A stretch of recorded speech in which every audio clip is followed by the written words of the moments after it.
Olá, queridos companheiros de jornada, amados irmãos. Estamos aqui para mais um vídeo, o primeiro de uma série de 4. Como está o nosso relacionamento com nossos filhos? O ensinamento dos espíritos superiores para nós pais vem falando sobre a nossa responsabilidade no desenvolvimento físico, biológico, social, psicológico, moral e espiritual dos nossos filhos. Mais que um dever, essa tarefa constitui uma missão para nós pais, a quem Deus, através de suas leis justas e retas, pedirá contas. Então, cabe a nós, pais, acompanhar o desenvolvimento dos nossos filhos, fazendo todos os esforços no sentido de torná-los capazes de assumir a sua posição no contexto social e, assim também, de tirar proveito satisfatório das oportunidades que vos serão apresentadas nesta encarnação vigente. Mas não vamos esquecer que somos pais, sim, mas espíritos ainda limitados e imperfeitos, e que ainda temos muitas dúvidas quanto ao modo de conduzir a educação de nossos filhos. E é por isso comum a dúvida sobre como agir para conduzi-los de uma maneira mais justa e produtiva. Em meados do século XX, foi caracterizada a adoção de uma postura educacional de livre ação, transformando-se, no decorrer dos anos, em um modelo por demais permissivo. Infelizmente, todo período de transição tem as radicalizações. Aos extremistas, inclusive a criança, se procurava dar toda a liberdade. Não se deveria contrariar os seus desejos, para não traumatizá-la. E nessa maneira, foi-se modelando pequenos ditadores, que não se transformando em jovens conflitados e completamente incapazes de compreender as suas relações com o mundo, os seus próprios limites e os limites de seus contemporâneos. Como foram acostumados a obter tudo o que desejavam, a não ser os seus anseios, eles, ao ver, os seus anseios contrariados, continuaram a cobrar do mundo o que tinham em seu lar, o que entendiam, que foram levados a entender por condutores, e tudo isso acabou por produzir outros tantos traumas, a contribuir para um incremento em nossos dias da violência, tecida pelo egoísmo, e na última década do século XX, passamos a buscar um meio termo. E a criança, o adolescente, precisavam de limites. Claro que precisam, até hoje, que temos que ter e impor como referências, porque é a partir desses que eles vão desenvolvendo a sua capacidade de discernimento em relação à vida, à sociedade, isto é, cabe a nós, pois, o bom senso de tratar limites para cada momento do processo do crescimento dos nossos tutelados espirituais.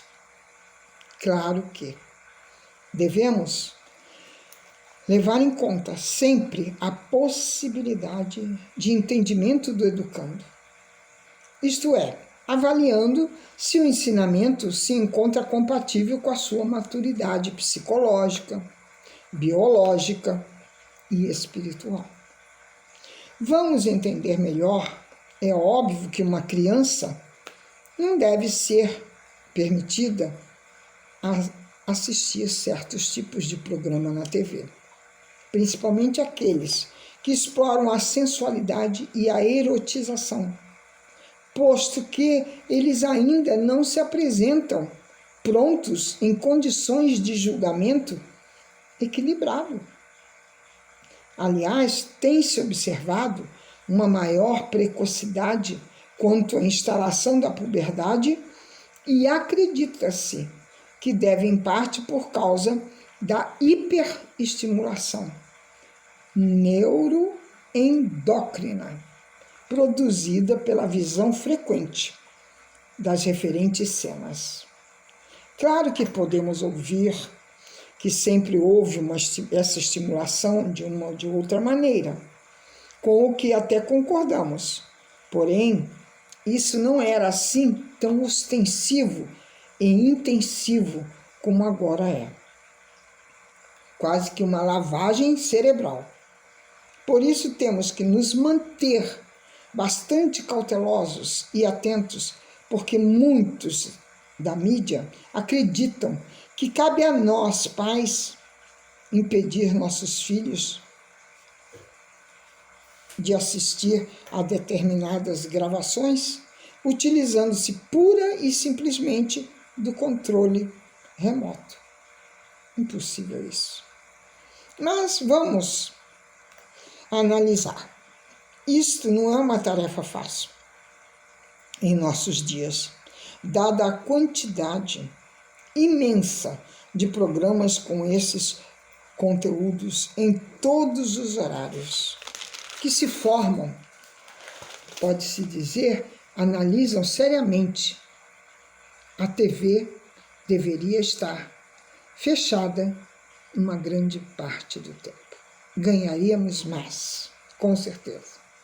Cabe a nós, com bom senso, utilizarmos o uso dessa programação, sobretudo nos horários em que há número maior de público infantil, pois todos somos responsáveis e omissão também é ação, já que não fazer o bem já é um mal. E se dermos limites necessários a cada faixa etária, não teremos traumas nem frustrações algumas vezes. Mas digamos que essas frustrações são lições importantíssimas para a vida. São como treinamentos indispensáveis para a batalha que nossos filhos vão travar no dia a dia de suas vidas, para que possam conhecer as regras do jogo da vida corporal. Claro que todos temos frustrações ao longo de nossas vidas e que nos ajudarão no nosso crescimento interior. Porque ninguém pode ter tudo a tempo e a hora, e às vezes nem toda a encarnação.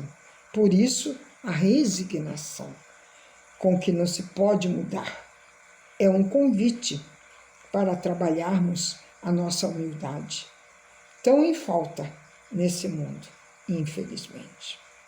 Vamos falar um pouquinho da orientação religiosa. Estava eu aqui com os meus botões pensando que nós pais não aceitamos e obrigamos os nossos filhos a seguirem o que nós queremos quanto à higiene, a alternativa de ir ao médico, a um dentista, a alimentação, ir a certos lugares, impor horários, quando a gente quer que eles voltem, que nós estabelecemos. Mas, quando se fala em religião, nós, pais, fazemos apologia ao chamado livre-arbítrio de nossos filhos, para que eles, quando crescerem, escolherem a sua religião. Assim, não nos obrigamos a levá-los nas evangelizações, seja numa casa espírita, na igreja católica, no culto evangélico, porque lembramos que eles têm direito à escolha. Por que só nesse momento? Estamos sendo omissos e não acreditamos na religião que professamos. Porque devemos sim levá-los aonde frequentamos. Porque eu acredito e eu frequento aquilo, seja qual for a minha religião. Pois é muitíssimo importante a educação religiosa, desde pequenino. Costumo dizer que crianças que frequentam e fazem uma evangelização, uma pré-mocidade, uma mocidade, são jovens tementes a Deus e que saberão respeitar, valorizar e amar seus pais e familiares. Fatalmente, não terá tendências aos vícios e drogas. Claro que sempre temos as exceções. Muitas vezes nossos filhos foram agraciados com a educação religiosa, mas se desviaram do caminho. Mas de uma coisa tenhamos certeza: a sementinha plantada um dia irá germinar. Assim, é dever nosso, de pais, encaminharmos nossos filhos no segmento religioso que somos adeptos e acompanhar-lhes o desenvolvimento moral e espiritual. Quanto à orientação sexual, até bem pouco tempo, o sexo era, como é que se diz, assimilado como sujo, imoral e escandaloso. Nós, pais, evitávamos falar a seu respeito. E isso vem de lá de trás. Os nossos avós, bisavós e etc. faziam um grande mistério em torno desse assunto e até mesmo dissimulando a sexualidade dos seus filhos, quanto à sua própria. Então, os jovens eram, de uma maneira ou de outra, jogados para orientações nos colégios, com os amigos, desinformados iguais a eles. Mesmo então, o que aconteceu? Surgiram os tabus, os preconceitos e as distorções sobre esse tema, levando a dolorosas consequências que se exacerbam pela impossibilidade de contar com o auxílio de quem mais experiente fosse o mais possível isento de motivos para fingir e fugir de uma realidade. Vou ficando por aqui. Até o próximo vídeo. E que tenhamos sempre a nossa fé, a nossa vontade, o nosso querer. A consciência de que as coisas estão caminhando, o comércio está abrindo aos poucos, mas que nós saiamos só quando precisarmos, porque o vírus ainda está no ar. Temos que ter essa consciência, principalmente aqueles que pertencem ao grupo de risco. Sairmos com máscara, andarmos com máscara na rua, respeitando as nossas leis sanitárias do momento vigentes. Por que é importante que nós tenhamos a consciência? Porque toda hora, todo momento que adquirimos essa consciência, não vamos fazer nada de errado. Porque eu vou ter a consciência de que aquilo vai me fazer mal, de que aquilo não é bom, que aquilo não serve para mim. Vamos refletir. Um beijo em seus corações e até o próximo vídeo. Fiquem na paz, fiquem na luz.